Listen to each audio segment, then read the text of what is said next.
கடந்த 2 வருஷங்களா உலகத்துல அதிக வளர்ச்சி பெற்றிருக்கிற ஒரு விஷயம்னு சொல்லி பார்த்தா ஈவி கார்கள், அதாவது எலக்ட்ரிக் கார்கள், மின்சார கார்கள். இந்த மின்சார கார்கள் உலகத்தினுடைய மிகப்பெரிய வளர்ச்சியை கடந்த 2 வருஷங்கள்ல கண்டிருக்குன்னு சொல்லப்படுது. இந்த 2024-25 இந்த காலத்துக்குள்ள மிக மிக பெரிய ஒரு வளர்ச்சியை இந்த எலக்ட்ரிக் கார்களும் மக்கள் இதை வாங்குறதுல ஆர்வம் காட்டுறதும் பெரிய அளவா உயர்ந்திருக்கு. ஒன்று சொல்ல போனா 2030ஆம் ஆண்டு காலப்பகுதியில உலகத்தினுடைய பல நாடுகள் 100% எலக்ட்ரிக் கார்களையே பயன்படுத்தும் நோக்கத்தோடு பயணித்துக் கொண்டிருக்கிறது. கடந்த வருஷம் மட்டும் சைனாவுல, அதாவது சீனாவுல இந்த எலக்ட்ரிக் கார்கள் 50%க்கும் அதிகமான விற்பனையாகி இருக்கு. ஒரு 100 கார் வித்தாங்கன்னு சொன்னா 50 கார்கள் எலக்ட்ரிக் கார்களாகவே விற்கப்பட்டிருக்கு. இந்த எலக்ட்ரிக் கார்களை தயாரிக்கிற நிறுவனங்கள் சீனாவுல மிகப்பெரிய அளவுல வளர்ந்திருக்கு. அதுல குறிப்பா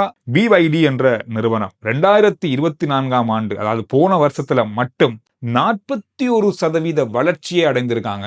இந்த நிறுவனம் மிகப்பெரிய பிரம்மாண்டமான அளவுல உலகத்தினுடைய பல நாடுகளுக்கு தங்களுடைய வாகனங்களை, எலக்ட்ரிக் கார்களை ஏற்றுமதி செய்ய ஆரம்பித்திருக்காங்க. 47 லட்சம் வாகனங்கள் BYD-யால மட்டுமே உலகம் முழுவதும் விற்கப்பட்டிருக்கு.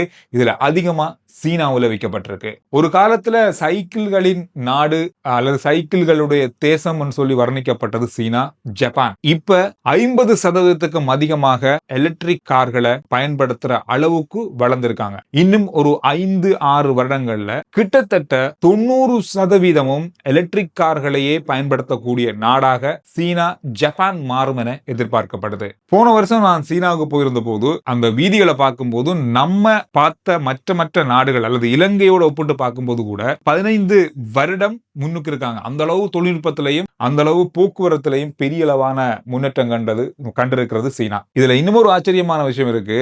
உலகத்துல உற்பத்தி செய்யப்படுகின்ற எலக்ட்ரிக் கார்கள்ல 3% சீனாவுல தான் உற்பத்தி ஆகுது. நான் முதல்ல சொன்ன மாதிரி வருகின்ற 2030ஆம் ஆண்டு பல நாடுகள் 99% அல்லது 100% எலக்ட்ரிக் வாகனங்களையோ அல்லது எலக்ட்ரிக் கார்களையோ பயன்படுத்துறதுக்கு அவங்களுடைய கொள்கையா அல்லது அவங்களுடைய இலக்கா வச்சிருக்காங்க. இந்த இலக்குல சீனாவிலிருந்து ஏற்றுமதியாக போற அல்லது சீனாவிலிருந்து வருகின்ற கார்களுடைய பிரிவுகளை தான் அல்லது கார் மாடல்களை தான் அவங்க பாவிக்க போறாங்க. ஏன்னா வேற எந்த நாடுமே அந்த அளவுக்கு பெரிய அளவான அல்லது உலகத்தினுடைய தேவையை பூர்த்தி செய்யக்கூடிய அளவான கார் உற்பத்திகளை செய்ய ஆரம்பிக்கல. சீனா அந்த இடத்தை பிடிக்கும். சீனா மிகப்பெரிய ஒரு வல்லரசா இந்த கார் உற்பத்தியிலையும் எலக்ட்ரிக் கார் விற்பனையிலையும் திகழும் என்று எதிர்பார்க்கப்படுது, ஊகிக்கப்படுது. உலகத்தினுடைய எலக்ட்ரிக் கார் அப்படின்னு சொன்னாலே டெஸ்லா முதல் தரத்துல இருக்கு. ஆனா இப்ப இல்ல. BYD அத முந்திருக்காங்க. காரணம் சொன்னா கடந்த 2023க்கும் 24க்கும் இந்த 25 வரைக்கும் இந்த 6 மாத காலத்துக்குள்ளேயும் டெஸ்லாவை விட அதிகமான BYD கார்கள் விற்கப்பட்டிருக்குது. கிட்டத்தட்ட டெஸ்லாவை விட 43% அதிகமாக BYD கார்கள் விற்கப்பட்டிருப்பதாக சொல்லப்பட்டிருக்கு. இது ஐரோப்பிய நாடுகள் மட்டுமல்ல, ஆசிய நாடுகளிலையும் டெஸ்லாவை பின்னுக்கு தள்ளி இருக்கிறது BYD இந்த வருஷம், அதாவது 2025ல 5.5 மில்லியன் கார்களை உற்பத்தி செய்யறதுக்கு முடிவு செஞ்சிருக்காங்க. கிட்டத்தட்ட 55 லட்சம் கார்கள். இதுல 800,000 கார்கள் வெளிநாடுகளுக்கு ஏற்றுமதி செய்யறதுக்கு அவங்க இப்ப முயற்சி செய்து கொண்டிருக்காங்க. பாருங்க, உலகத்துல பல நாடுகளை குறிவைத்து இப்பொழுது சீனா தன்னுடைய உற்பத்திகளை ஆரம்பித்திருக்காங்க. BYD மட்டுமல்ல, சீனாவுல பல நிறுவனங்கள் இப்பொழுது எலக்ட்ரிக் கார்களையே 100% தயாரிப்பதற்கான முயற்சிகள்ல இறங்கியிருக்காங்க. 2025, அதாவது இந்த வருஷம் மே மாதம் வரைக்கும் BYD 1.76 மில்லியன் கார்களை விற்பனை செஞ்சிருக்காங்க.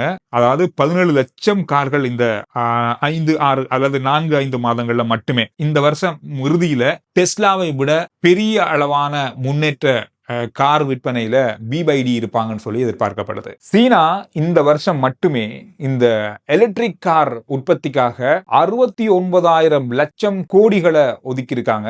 இந்த நிறுவனங்களுக்கு மானியமா வழங்கியிருக்காங்க அல்லது லோனா வழங்கியிருக்காங்க. இந்த கார்களை உற்பத்தி செய்யுங்க, வெளிநாடுகளுக்கு ஏற்றுமதி செய்யுங்க. சீனாவுடைய சந்தையில பார்க்கிற இடம் எல்லாமே எலக்ட்ரிக் கார்களாகவும் எலக்ட்ரிக் வாகனங்களாகவும் இருக்கணும் அப்படின்ற நிபந்தனையின் அடிப்படையில இவ்வளவு பெரிய தொகையை இந்த எலக்ட்ரிக் கார் உற்பத்திக்காக ஒதுக்கியிருக்காங்க. இந்த BYD நிறுவனம் எப்படியான நிறுவனம் அல்லது இதனுடைய பின்னணி என்னன்னு தேடி பார்க்கும்போது இவங்க கார் பேட்டரிகளையும் போன் சார்ஜர்களையும் போனுக்கான அதாவது கையடக்க தொலைபேசிகளுக்கான பேட்டரிகளையும் தயாரித்த நிறுவனம் தான் இப்ப உலகத்தினுடைய முன்னணி கார் நிறுவனத்துல ஒன்றா மாறி இருக்கு. சீனா அதிகளவான எலக்ட்ரிக் வாகனங்களை உற்பத்தி செய்யறதுக்கும் அல்லது எலக்ட்ரிக் வாகனங்களை மக்கள் வாங்குறதுல ஆர்வம் காட்டுறதுக்கும் மிக முக்கியமான ஒரு விஷயம் இருக்கு. அதாவது இந்த சார்ஜ் பண்ற சார்ஜிங் அந்த ஸ்டேஷன்கள் அல்லது சார்ஜ் பண்ணப்படக்கூடிய இடங்களை வந்து சீனா எல்லா இடத்திலும் அமைத்திருக்கிறது. கிட்டத்தட்ட தேடி பார்க்கும்போது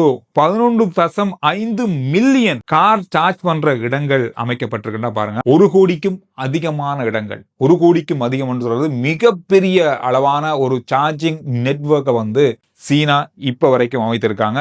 நாளுக்கு நாள் இது மிகப்பெரிய அளவுல உயர்ந்து கொண்டே போகுது. இன்னும் ஒரு விஷயம், இப்ப ஓடுகின்ற பெட்ரோல் டீசல்ல இயங்குகின்ற வாகனங்களை இந்த எலக்ட்ரிக் கார்களுக்கு மாற்றிக்கொள்றதற்கு லோன் வழங்குறாங்க, மானியம் வழங்குறாங்க, அதாவது வட்டி இல்லா கடன் வழங்குறாங்க. இதன் காரணமாக கூட மக்கள் இந்த கார்களை தங்களுடைய பெட்ரோல் வாகனமாக இருந்தாலும் அதை எலக்ட்ரிக்கு மாற்றிக்கொள்றதுக்கான அந்த சந்தர்ப்பத்தை உருவாக்கி இருக்காங்க. இன்னும் ஒரு முக்கியமான விஷயம் சீனாவில் இருக்கு. இப்ப நாம காரை வாங்கிட்டோம்னு சொன்னா இதை சார்ஜ் பண்றது எவ்வளவு நேரம் எடுக்கும், எவ்வளவு கிலோமீட்டர் போகும்ன்றதை நாங்க பாக்குறோம். சீனாவை பொறுத்தவரை அது தேவையே இல்லை. காரணம்னு சொன்னா நான் முதல்ல சொன்ன மாதிரி 1 கோடிக்கும் அதிகமான சார்ஜ் பண்ற இடங்கள் இருக்கு.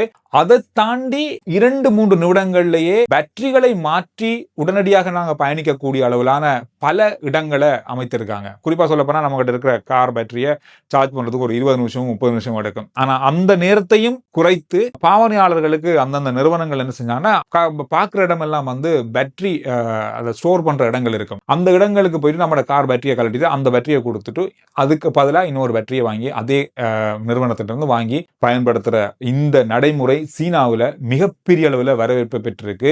இதைத்தான் சார்ஜ் பண்றதை விட அதிகமா மக்கள் விரும்புறாங்க அப்படின்னு சொல்லியும் இனி வருகின்ற காலங்களில் இந்த மாதிரியான சேவைகளையும் இந்த எலக்ட்ரிக் வாகனங்களை தயாரிக்கிற நிறுவனங்கள் பயன்படுத்துறதுக்கு மக்களை ஆர்வம் ஏற்படுத்துறதுக்காக இந்த மாதிரியான சேவைகளை செய்ய ஆரம்பிச்சிருக்காங்க. இன்னொரு சுவாரஸ்யமான விஷயம், சீனாவில் பெட்ரோல் டீசல் கார்களை வாங்குறவங்க கொஞ்சம் பணக்காரர்கள் அப்படின்னு சொல்லி சொல்லப்படுது. அந்த அளவு விலை காரணம் என்னன்னா அங்க தயாரிக்கின்ற எலக்ட்ரிக் கார்களை அங்க விற்பனை செய்யணும், குறைந்த விலையில மக்களுக்கு எல்லாருக்குமே வாகனங்களை கொடுக்கணும்ன்றதுக்காக குறைவா விலைகள்ல தரமான வாகனங்களை அங்க சீனா உற்பத்தி செய்து கொடுக்குறாங்க. நோர்வே 2030ஆம் ஆண்டு 99% அல்லது 100% எலக்ட்ரிக் கார்களையே பயன்படுத்த வாய்ப்புகள் இருப்பதுன்னு சொல்லி இப்பவே கணிக்கப்படுது. லண்டன் 2030ஆம் ஆண்டுல டீசல் கார்களையே விற்பனை செய்யாதான். அந்த அளவுக்கு அந்த பெரிய இலக்கை நோக்கி அவங்க பயணிக்கிறாங்க. 2030ஆம் ஆண்டுக்கு பிறகு சீனா இப்ப இருக்கிறத விட 10 மடங்கு வளர்ச்சியை பெற்றிருக்கும் இந்த கார் விற்பனையிலன்னு சொல்றாங்க.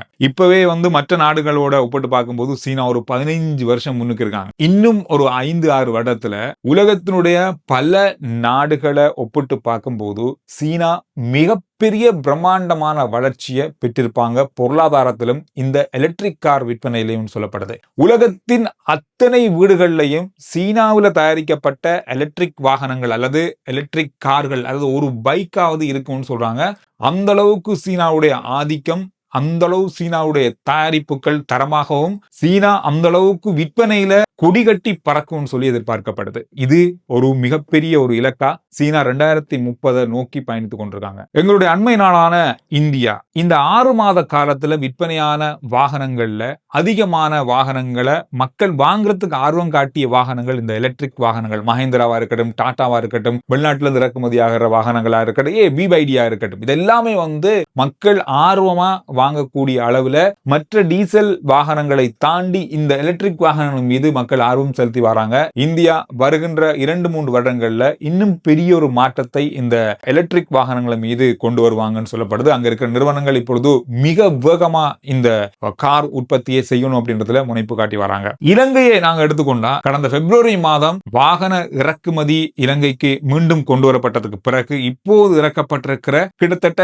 80,000 30,000 வாகனங்கள்ல 10,000க்கும் அதிகமான வாகனங்கள் எலக்ட்ரிக் வாகனங்கள் சொல்லப்படுது. இதுல இந்த மே மாதம் ஜூன் மாதம் 19ஆம் தேதி வரைக்கும் எடுக்கப்பட்ட கணக்குல இலங்கை மோட்டார் வாகன திணைக்களத்துல கிட்டத்தட்ட 5,000க்கும் அதிகமான எலக்ட்ரிக் வாகனங்கள் பதிவு செய்யப்பட்டிருக்கு. இது இலங்கை வரலாற்றில இது இதுவரைக்கும் இல்லாத அளவு. இதுவரைக்கும் எலக்ட்ரிக் வாகனங்கள் கொண்டு வரப்படல. ஆனா இப்ப பதிவு செய்யப்படுகின்ற வாகனங்கள்ல 10ல 2 வாகனம் எலக்ட்ரிக் வாகனங்களா இருக்குன்னு சொல்றாங்க.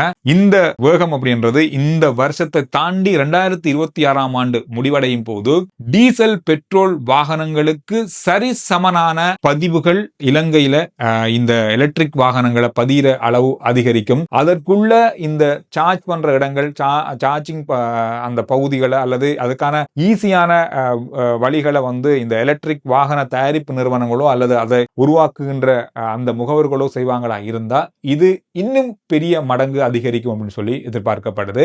இலங்கையில இந்த எலக்ட்ரிக் வாகனங்களுக்கு மக்கள் மத்தியில எந்த அளவு ஆதரவு இருக்கு அப்படின்னு சொல்லி பார்த்தா கடந்த 1 கிழமைக்கு முதல்ல VMICHல இந்த இலங்கையில பாவிக்கின்ற எலக்ட்ரிக் வாகனங்களை காட்சிப்படுத்துற ஒரு கண்காட்சி நடந்தது. இதுக்கு வந்திருந்த மக்களுடைய எண்ணிக்கையை பார்க்கும்போதே எலக்ட்ரிக் வாகனங்கள் மீது இலங்கையில மக்கள் எந்த அளவுக்கு நம்பிக்கையும் ஆர்வமும் வைத்திருக்காங்க அப்படின்றத பார்க்க கிடைத்தது. இதை தாண்டி ஒரு மிக முக்கியமான ஒரு விஷயம் உலகத்துல பேசப்படுது. இப்ப இந்த எலக்ட்ரிக் வாகனங்களுடைய ஆதிக்கம் இன்னும் அதிகரிக்க மத்திய கிழக்கு நாடுகளுடைய பொருளாதாரம் பாரிய அளவுல வீழ்ச்சி அடையலாம். காரணம், அங்கிருந்து பெட்ரோலோ அல்லது டீசலோ கச்சா எண்ணெயோ உலகத்துக்கு பெரிய அளவாக தேவைப்பாடு இல்லாமல் போகும் பட்சத்துல மத்திய கிழக்கு நாடுகளுடைய எண்ணெய் ஏற்றுமதியில பல நாடுகளுடைய பொருளாதாரம் மிகப்பெரிய வீழ்ச்சியை சந்திக்கும் அப்படின்னு சொல்லி கணிப்புகள் கூறுது. இந்த மாதிரியான பல விஷயங்கள் உலகத்துல தலைகீழாக மாறலாம் அப்படின்னு சொல்லப்படுது. இது ஒரு மிகப்பெரிய ஒரு சிக்கலை மத்திய கிழக்கு நாடுகளுக்கு உருவாக்கலாம் சொல்லி எதிர்ப்பு கூறப்படுது. நீங்க என்ன சொல்றீங்க இந்த எலக்ட்ரிக் வாகனங்களுடைய பாவனை பற்றியும்? எதிர்காலத்துல நீங்க வாகனம் ஒன்று வாங்குறதா இருந்தா எலக்ட்ரிக் வாகனங்களா வாங்குவீங்களா, இல்ல இப்ப இருக்கிற பெட்ரோல் டீசல் வாகனம் தான் வாங்குவீங்களான்றத கருத்துக்களை சொல்லுங்க. அடுத்த வீடியோல நான் உங்களை சந்திக்கிறேன்.